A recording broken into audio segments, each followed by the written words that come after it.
Good morning students. New chapter है वो है प्रोबेबिलिटी। ठीक है, ऐसे तो अपने टाइम पे पढ़ा नहीं, इसमें थोड़ा सा बेसिक भी पढ़ा हुआ है इसका चैप्टर का, प्रोबेबिलिटी का। अब देखिए यहाँ पे जब हम बेसिक से स्टार्ट करेंगे क्योंकि थोड़ा सा डिफरेंस आता है चैप्टर में, डिफरेंस आएगा यहाँ पे, तो बेसिक से ही स्टार्ट करेंगे चैप्टर का अपना प्रोबेबिलिटी। देखिए प्रोबेबिलिटी किस चीज को, जैसे कोई भी अपने पास कंडीशन होती है, उस कंडीशन को हम दो तरीके से सॉल्यूशन कर सकते हैं। जैसे कोई इवेंट है उसको दो तरीके से सॉल्यूशन कर सकते हैं, मैथमेटिकली और लॉजिकली। कोई भी कंडीशन है या कोई भी क्वांटिटी है, कोई भी किसी भी तरह की कोई फॉर्म है अपने पास, तो उसको दो तरीके से सॉल्व कर सकते हैं। या तो मैथमेटिकली सॉल्व करेंगे या फिर उसको लॉजिकली सॉल्व करेंगे। मैथमेटिकली किसी भी चीज का जो सॉल्यूशन होता है वो 100% फेल भी हो सकता है और 100% गेन भी हो सकता है। मतलब जैसे मैंने कोई क्वेश्चन दिया आपको, क्वेश्चन सॉल्व कर दिया आपने, तो आपको 100 मार्क्स मिल जाएंगे, मतलब परफेक्ट, मतलब जितने मार्क्स का क्वेश्चन उतने मार्क्स मिल जाएंगे। और आपने सॉल्व नहीं किया तो आपको 0 मार्क्स मिलेंगे। ये मैथमेटिकल है। मगर लॉजिकली आप आंसर बोल रहे हो उसका, आपको सॉल्यूशन पता नहीं है, लॉजिकली आंसर बोल रहे हो कि नहीं इसका आंसर 2 होगा, 3 होगा, 1/4 होगा। आप लॉजिकली उसको बोल रहे हो कि नहीं ये ऐसे ऐसे ऐसे सॉल्व होना चाहिए। मतलब उसको लॉजिकली आपने इसको बोला कि इसका आंसर ये इतना होना चाहिए, आपके पास सॉल्यूशन नहीं है, तो आपको क्या होगा, 100% फिर आपको मार्क्स नहीं मिलेंगे क्योंकि आपने लॉजिकली उसका आंसर दिया। ठीक है, और उसको क्योंकि आपका आंसर अप्रोक्सीमेटली, जैसे आपने बोला 0.25 और उसका आंसर था 0.24, अप्रोक्सीमेटली करीब करीब आप उसके नियरेस्ट पहुंच गए, तो लॉजिकली तो आप सही जा रहे हो, मगर कहीं ना कहीं आपके पास उसका सॉल्यूशन नहीं है। तो लॉजिकली के अकॉर्डिंग किसी भी कंडीशन का जो अपना फॉर्म होती है वो न तो 100% गेन होगा, न ही 100% लॉस होगा। मतलब आपका आंसर जो होगा फिर वो 0 और 1 के बीच में होगा। आंसर क्या होगा, 0 और 1 के बीच में। ना तो आप 100% फेल हो, ना ही 100% आपका सॉल्यूशन है, ना आपको 100% गेन करोगे, ना 100% लॉस करोगे। तो ये होता है अपना क्या, लॉजिकली। अगर अपन लॉजिकली नहीं पढ़ेंगे क्योंकि अपन तो मैथमेटिकली पढ़ेंगे, मैथमेटिक्स पढ़ रहे हैं तो मैथमेटिकली पढ़ेंगे, तो हमारा जो आंसर है प्रोबेबिलिटी का, कोई भी कंडीशन है उसका जो अपना आंसर हो सकता है, जो सॉल्यूशन हो सकता है उस कंडीशन के अकॉर्डिंग 100% अपन फेल भी हो सकते हैं, 100% अपन लॉस भी कर सकते हैं या गेन भी कर सकते हैं। तो अपना आंसर हमेशा क्या होगा, 0 और 1 के बीच आएगा। मगर 0 भी आ सकता है और 1 भी आ सकता है, अपना आंसर 0 भी आ सकता है, 1 भी आ सकता है, और हमेशा 0 to 1 के बीच आएगा। मतलब 1 से यदि ग्रेटर देन हो गया तो अपनी प्रोबेबिलिटी गलत होगी। यदि कोई कंडीशन अपनी 1 से ग्रेटर देन आ रही है, जो अपनी प्रोबेबिलिटी का आंसर है 1 से ग्रेटर देन आ रहा है, मतलब अपना आंसर गलत है, या अपना आंसर नेगेटिव आ रहा है, तो वो कंडीशन क्या हो रही है, अपनी रॉन्ग हो रही है। ठीक है, क्योंकि प्रोबेबिलिटी कभी नेगेटिव भी हो सकती है। अपन कोई भी वर्क कर रहे हैं, कुछ ना कुछ तो उसका सॉल्यूशन निकलेगा, कुछ ना कुछ उसका सॉल्यूशन निकलेगा। यदि अपन से सॉल्व ही नहीं हुआ तो 0 हो सकता है, नेगेटिव कभी नहीं होगा, वो नेगेटिव कभी नहीं होगा। ठीक है, तो ये कंडीशन होता है। मतलब एमसीक्यू में यहाँ क्वेश्चन बनता है, एमसीक्यू में तो अपन को नेगेटिव मार्क्स मिल जाते हैं, मगर आपने अटेम्प्ट करा इसलिए नेगेटिव मिलेगा। यदि अपन अटेम्प्ट करेंगे तो नेगेटिव मिलेगा, अपन ने अटेम्प्ट नहीं करा तो क्या आंसर देगा, तो 0 आंसर देगा, मतलब इसमें 0 मार्क्स मिलेगा। ठीक है, तो नेगेटिव आ रहा है। मगर अपन यदि ऐसे देखें, क्योंकि लॉजिकली है, अपन ने तो लॉजिकली उसको टिक करा इसलिए अपना नेगेटिव में चला कि यार ये हो सकता है आंसर, इसलिए अपना आंसर ये हो सकता है। अपन लॉजिकली उसको बोल रहे हैं, अपने पास मैथमेटिकल सॉल्यूशन थोड़ी था, मैथमेटिकली सॉल्यूशन होता तो उसका एक परफेक्ट आंसर होता। ठीक है, इस तरीके से। तो अपनी जो प्रोबेबिलिटी है वो किसके अकॉर्डिंग टू डिफाइन होता है, 0 to 1 के अकॉर्डिंग टू डिफाइन होता है। तो सबसे पहले कंडीशन आपकी क्या थी, सैंपल स्पेस है। सबसे पहली कंडीशन क्या है आपकी, sample space. Sample space total favourable cases को भी डिफाइन करता है।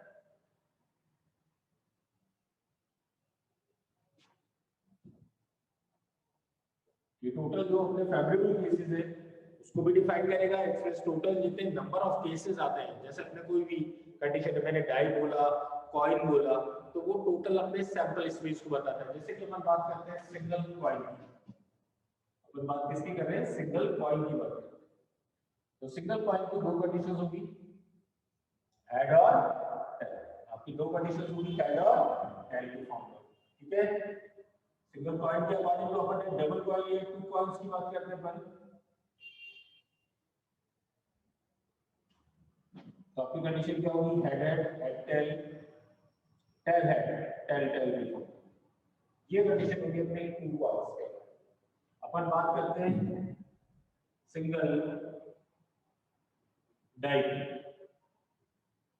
सिंगल डाइस की बात करते हैं, सिंगल डाई की बात करते हैं तो उस डाई में 6 नंबर्स होते हैं, तो 1 2 3 4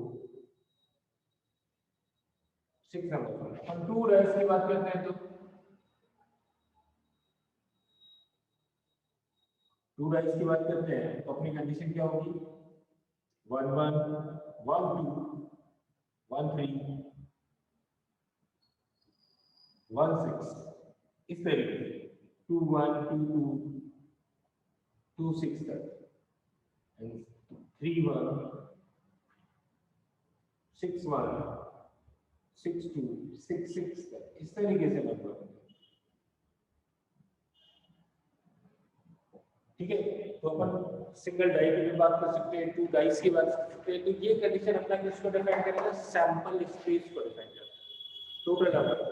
सैंपल स्पेस को अपन किससे डिनोट करते हैं, स्मॉल n से डिनोट करते हैं। सैंपल स्पेस को अपन किससे डिनोट करेंगे, स्मॉल n से।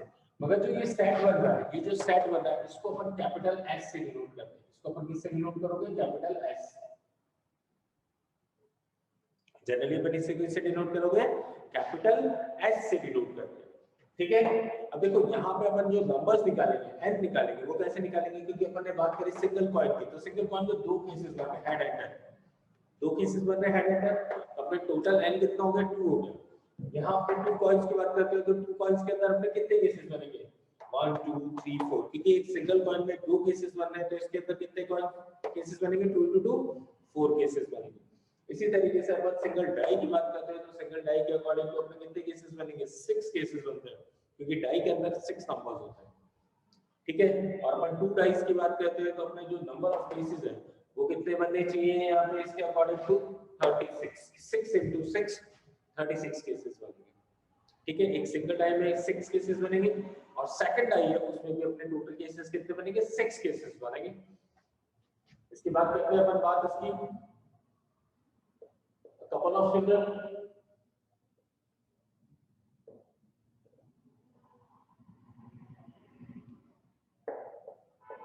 couple of children मतलब अपन दो यहाँ पे बात कर रहे हैं बच्चों की। ठीक है, दो बच्चों की बात करें तो उसमें कंडीशन क्या हो सकती है, सैंपल स्पेस क्या हो सकता है, बॉय बॉय हो सकता है, boy girl, girl boy and girl girl. Couple of children में दो केसेस बनेंगे। देखो बॉय बॉय हो सकता है, boy girl, girl boy and girl girl. तो टोटल नंबर ऑफ केसेस कितना होंगे, यहाँ पे total number of cases 4 cases होंगे। ठीक है, क्योंकि कपल बोल रहा है, इस कपल के अकॉर्डिंग तो दो कंडीशंस बनेंगी, एक सिंगल टाइम में दो कंडीशन बनेगी, सेकंड टाइम में भी दो कंडीशन बनेगी, तो 2 * 2 कितने केसेस बनेंगे, 4 केसेस बनेंगे। तो ये तो बात कर रहे थे अपन सैंपल स्पेस की। यहाँ सैंपल स्पेस किस कंडीशन को डिफाइन करता है, जो सिंपल अपनी नंबर ऑफ केसेस, जो टोटल केसेस बनते हैं वो सैंपल स्पेस को डिफाइन करता है। अब सैंपल स्पेस में एक चीज और हो सकती है, सैंपल स्पेस में जैसे उसका coin and die, a coin is tossed and die is tossed, मतलब दोनों एक साथ टॉस कर रहे हैं, तो उसमें सैंपल स्पेस क्या होगा, coin and die are tossed together, are tossed together, मतलब दोनों एक साथ यदि टॉस कर रहे हैं तो वो कंडीशन क्या हो जाएगी, सैंपल स्पेस क्या हो जाएगा इसका, हेड, हेड के साथ 1 आ सकता है, हेड के साथ 2 आ सकता है, हेड के साथ कितना आ सकता है, 6 आ सकता है, टेल के साथ 1 आ सकता है, टेल के साथ 2 आ सकता है, टेल के साथ 6 आ सकता है। ये कंडीशन डिफाइन करता है किसको, सैंपल स्पेस को, जब वो कॉइन और अपना क्या साथ में आ रहा है, डाई साथ में। इसके बाद जो अपनी कंडीशन आती है वो किसकी आती है, इवेंट्स की आती है। कंडीशंस किसकी आएगी, इवेंट्स। देखिए इवेंट्स किस चीज को डिफाइन करेगा, जो हमारा सैंपल स्पेस है, उस सैंपल स्पेस में से किस कंडीशन में हमें सक्सेस मिलेगी, किस कंडीशन में सक्सेस मिल रही है, किस कंडीशन में हम फेलियर हो रहे हैं, वो कंडीशन डिफाइन करता है कि इसको अपने इवेंट्स को डिफाइन करेगा। वो कंडीशन किसको डिफाइन करेगा, इवेंट्स को डिफाइन करता है। अब देखो यहाँ पे इवेंट्स के अकॉर्डिंग तो हम इसको किसी भी जनरल फॉर्म में डिफाइन कर सकते हैं, A set, B set, capital letter के अकॉर्डिंग टू इसको डिफाइन करते हैं। किसके अकॉर्डिंग टू? कैपिटल लेटर के अकॉर्डिंग टू। जैसे मैंने बोला सिंगल कॉइन के लिए हेड्स कम, मैंने कंडीशन में क्या बोला? हेड्स कम। तो आपकी कंडीशन क्या रहेगी हेड्स कम में? ठीक है, अपने 2 कॉइन्स के लिए बोला at least one head, at least one head.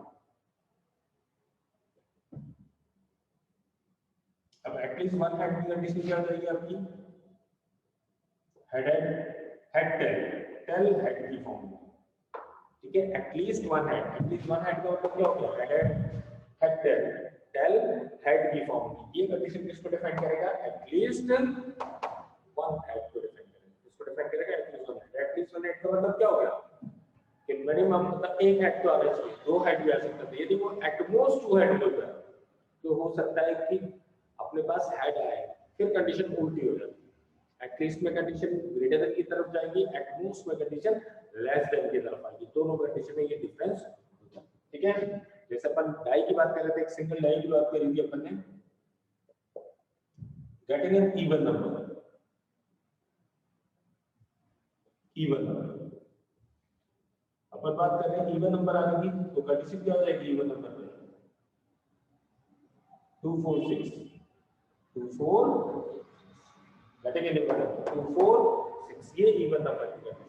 ठीक है, यही बात करते हैं अपन 2 डाइस के अकॉर्डिंग। अब इसमें सेम ऑफ द नंबर बोल सकता है, डबलेट बोल सकता है, या एटलीस्ट सम इज 10 बोल सकता है। अपन बात कर रहे हैं 2 डाइस की, तो वो क्या बोल सकता है? कंडीशन सम ऑफ 2 नंबर्स या डबलेट ऑफ द नंबर या सेम नंबर्स बोथ है, नंबर्स बोथ है।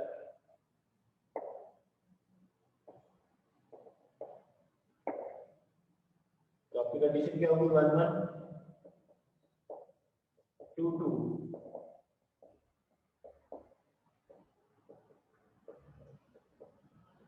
5 5 6 6, ये कंडीशन है।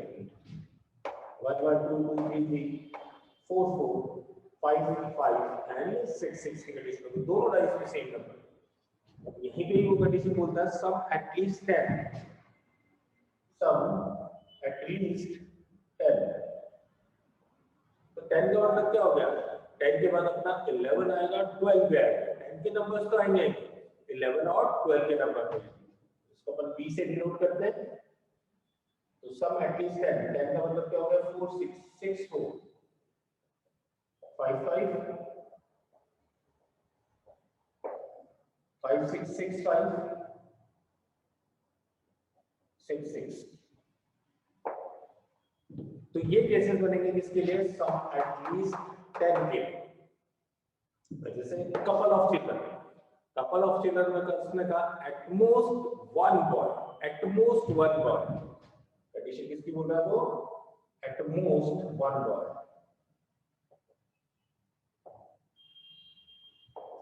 ज्यादा से ज्यादा एक लड़का हो तो उसकी कंडीशन क्या होगी?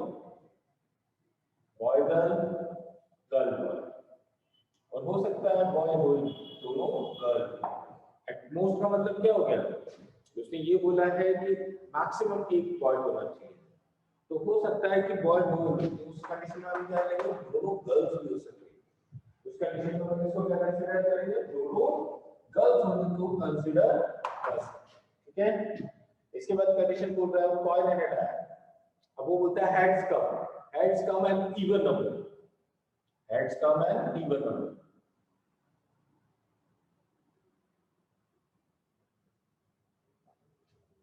And even number.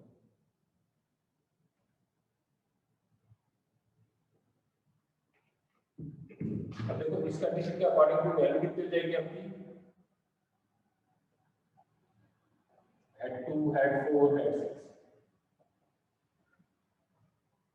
6, head 2 head 4 head 6 की फॉर्म में। तो ये कंडीशन डिफाइन करता है किसको? अपने इवेंट्स को डिफाइन करेगा। ये कंडीशन किसको डिफाइन करेगा?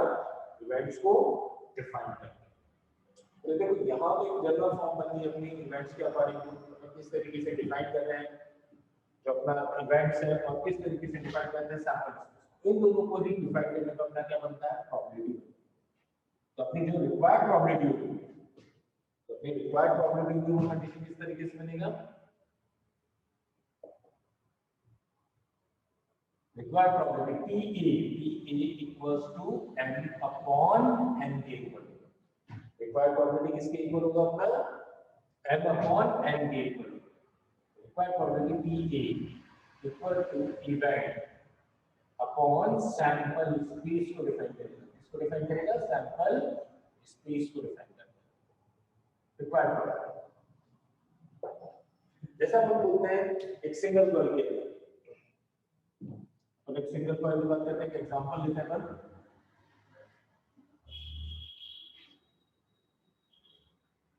क्योंकि यहाँ अपन कंडीशन किसके बोल रहे हैं, सिंगल कॉइल की बोल रहे हैं, तो सिंगल कॉइल के अकॉर्डिंग टू कंडीशन क्या हो जाएगी आपकी, getting and had having probability, a coin is tossed, getting and had, a coin is tossed, getting and had, अपन इसके अकॉर्डिंग टू had करें। अब हमको had आने की प्रोबेबिलिटी फाइंड आउट करना है, तो PA की प्रोबेबिलिटी मतलब had आने की कंडीशन क्या होगी, H। तो required probability PA equals to कितना हो जाएगा अपना, PA equals to 1 by, required probability इसके इक्वल होगी PA इक्वल्स टू 1 बाय 2 के इक्वल। ठीक है, रिक्वायर्ड प्रोबेबिलिटी किसके इक्वल होगा, 1 बाय 2 के। अब देखिए ये तो अपन एक एग्जांपल है सिंपल सा, ऐसा अपन ने 10th क्लास में भी पढ़ा हुआ है, सिंपल एग्जांपल एक फॉर्म हो गया। अब देखिए यहाँ पे जो सक्सेस है और फेलियर है दोनों कंडीशन को डिफाइन करेगा। जो रिक्वायर्ड प्रोबेबिलिटी है वो सक्सेस को भी डिफाइन करेगा और फेलियर को भी डिफाइन करेगा। तो अपनी कंडीशन क्या होगी यहाँ पे, सक्सेस और फेलियर। सक्सेस नॉट सक्सेस अपन बोलेंगे कंडीशन को, या फेलियर भी बोल सकते हैं, फेलियर या नॉट सक्सेस, अपन दोनों कंडीशन के अकॉर्डिंग टू बोलते हैं। तो नॉट सक्सेस को अपन डैश और बार से डिनोट करते हैं। किससे डिनोट करते हो, डैश और बार से, नॉट सक्सेस। एक्सप्रेस टोटल जो प्रोबेबिलिटी है सक्सेस और फेलियर दोनों की मिला के वो किसके इक्वल होती है, 1 के इक्वल। ठीक है, इस कंडीशन को जैसे हम पास और सक्सेस फेलियर बोलते हैं,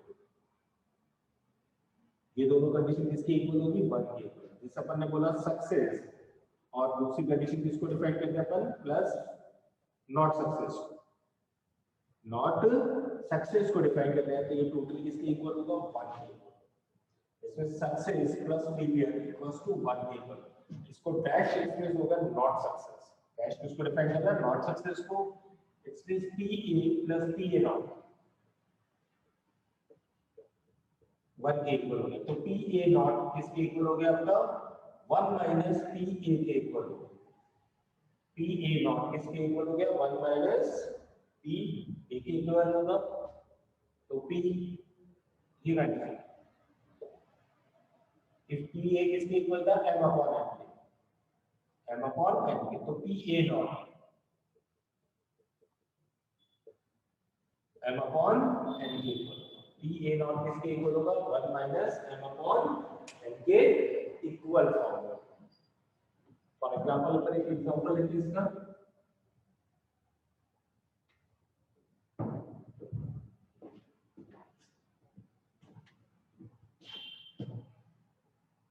if PA equals to 3 by 10, PA कितना गिवन दे रखा है, 3 by 10, तो PA नॉट इक्वल्स टू कितना हो जाएगा, PA not equals to 1 minus 3A, 1 minus 3 by 10 हो गया। तो अपन एलसीएम लेंगे, 10 माइनस 3 अपॉन 10, तो PA not 7 by 10। PA not ये किसके इक्वल हो गया, 7 by 10 के इक्वल हो गया। तो अपनी रिक्वायर्ड प्रोबेबिलिटी को डिफाइन करेंगे। यहाँ पर को सक्सेस की प्रोबेबिलिटी गिवन दे रखी थी, अब ऐसे फाइंड आउट करने के लिए क्या बोला था, नॉट फाइंड आउट करने के लिए। अब यदि कोई कंडीशन अपन को रेशियो में गिवन दे रखा है, कोई कंडीशन अपन को क्या दे रखा है, रेशियो के अकॉर्डिंग टू गिवन दे रखा है m/n। इसलिए यहाँ रेशियो किस चीज का होगा, एक सक्सेस का होगा तो दूसरा किसका होगा, फेलियर का। जैसे मैं कोई भी एक स्टूडेंट की बात करता हूँ कि इसको मैंने करीब 10 क्वेश्चन दिए, ठीक है, या मैंने उसको 30 क्वेश्चंस दिए, गिवन दे दिए कि भाई आपको सॉल्यूशन करना है, तो उसका सक्सेस और फेलियर का मैं एक रेशियो गिवन दे रखा है, यार उसने 30 में से 20 क्वेश्चन सॉल्व कर दिए, 10 क्वेश्चन उससे सॉल्व नहीं हुए, ठीक है, या उससे 17 क्वेश्चन सॉल्व हो गए, 13 क्वेश्चन सॉल्व हो गए, तो एक रेशियो हो गया वो कंडीशन उसका सक्सेस का और उसका फेलियरिटी का। इसमें उसने एक तरह से 17 क्वेश्चन को सॉल्व कर दिया, मगर 13 क्वेश्चन उससे सॉल्व हुआ, या उसने 20 क्वेश्चन को सॉल्व कर दिया, 10 क्वेश्चन उससे सॉल्व हुआ। तो यहाँ ये कंडीशन उस रेशियो को ही डिफाइन करता है। तो इस रेशियो को अपन क्या बोलते हैं यहाँ पे, इसको बोलते हैं odds in favour, odds in against की कंडीशन बोलेंगे, इसको अपन क्या बोलेंगे, odds in favour and odds in against की कंडीशन को डिफाइन करते हैं।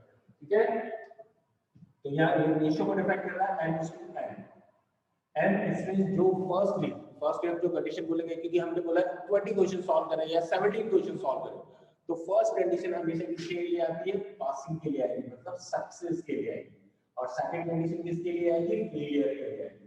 सेकंड कंडीशन किसके लिए आएगी, फेलियर के लिए आएगी जब उनका रेशियो बोलेंगे। तो फर्स्ट कंडीशन होती है odds in favour, first condition क्या होगी आपकी, ऑड्स इन फेवर।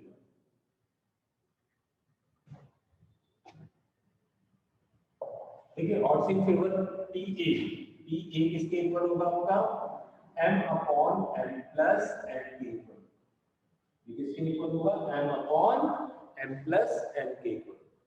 ये कंडीशन डिफाइन कर रहा है किसको, कंडीशन किसको डिफाइन करेगा, फेवर को डिफाइन करेगा। एंड ऑड्स इन अगेंस्ट,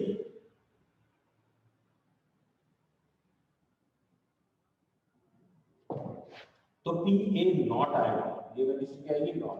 लेकिन जब भी अगर रेशियो गिवन दे रखा होगा तो टोटल कंडीशन क्या होगी, टोटल सैंपल स्पेस क्या होगा उसका, टोटल नंबर ऑफ क्वेश्चन होंगे जो उसने सॉल्व करे और उसने सॉल्व नहीं करे। सैंपल स्पेस क्या होगा, जो उसने सॉल्व करे और जो उसने सॉल्व नहीं करे। तो यहाँ m+n इसके टोटल को बताएगा, सैंपल स्पेस को डिफाइन करेगा।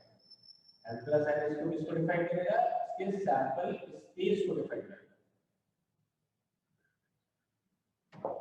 इसके सैंपल स्पेस को डिफाइन करेगा। तो PA नॉट यहाँ पे क्या हो जाएगा, m/n+,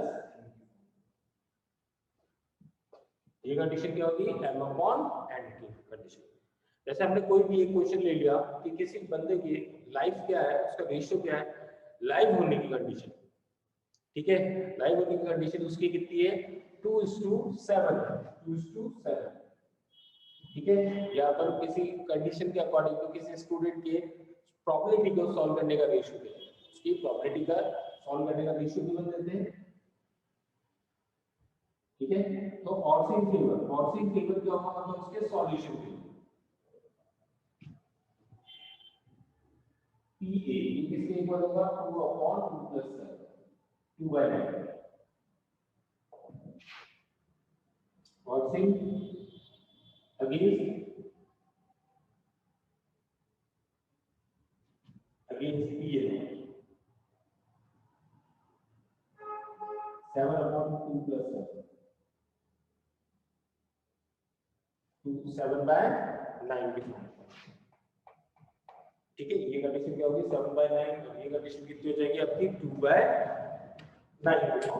तो ये कंडीशन डिफाइन करता है इसको अपने सैंपल स्पेस के अकॉर्डिंग टू कंडीशंस को डिफाइन करना। देखो यहाँ पे ये चीज बता रहा है, ठीक है, यहाँ पे ये कंडीशन बता रहा है कि किसी के भी सॉल्व करने की प्रोबेबिलिटी क्या है, या उसके फेलियर की कंडीशन क्या होगी, मतलब एक तरह से अपन ने जो सॉल्व करा उसकी प्रोबेबिलिटी क्या है, और जो सॉल्व नहीं कर पाया उसकी प्रोबेबिलिटी क्या है। तो ये इस तरीके से हमको एक रेशियो के अकॉर्डिंग टू कंडीशन भी गिवन दे सकता है, कि कोई भी अपन को रेशियो गिवन दे देगा, रेशियो किसी भी चीज का हो सकता है। रेशियो जैसे अपन ने मार्क्स का रेशियो ले सकता था कि यार मार्क्स उसने इतने परसेंटेज मार्क्स आए, तो मार्क्स उसने गेन करे, 80% मार्क्स आए तो 20% मार्क्स क्यों नहीं आए, क्योंकि उसमें उसकी फेलियर थी, ठीक है। तो यहाँ कंडीशन याद रखना, जब भी कोई रेशियो गिवन देगा तो उस रेशियो के अकॉर्डिंग टू अपन उसका सैंपल स्पेस उसके टोटल से फाइंड आउट करते हैं, टोटल स्पेस m+n के अकॉर्डिंग टू अपन किसके अकॉर्डिंग टू फाइंड आउट करेंगे, m+n के अकॉर्डिंग टू फाइंड आउट। तो ये कंडीशन होती है, ठीक है। अब इसके आगे का जो टॉपिक पढ़ेंगे अपन, इसमें दो इवेंट्स है। अभी अपन सिंगल इवेंट की बात कर रहे थे, अपन ने जो सैंपल स्पेस देखा एक सिंगल इवेंट के अकॉर्डिंग टू देखा, मगर जब भी अपन को दो कंडीशन, दो इवेंट गिवन देगा तो उसमें यूनियन किस तरीके से और इंटरसेक्शन कैसे यूज होता है वो चीज अपन, ठीक है। तो नेक्स्ट क्लास में अपन वही पढ़ेंगे, जो इनका दो इवेंट्स है ABC, 3 इवेंट्स भी आ सकते हैं, 4 इवेंट्स भी आते हैं, उनकी कंडीशंस क्या, ठीक है। ओके, नेक्स्ट में अपन करते हैं आगे का टॉपिक।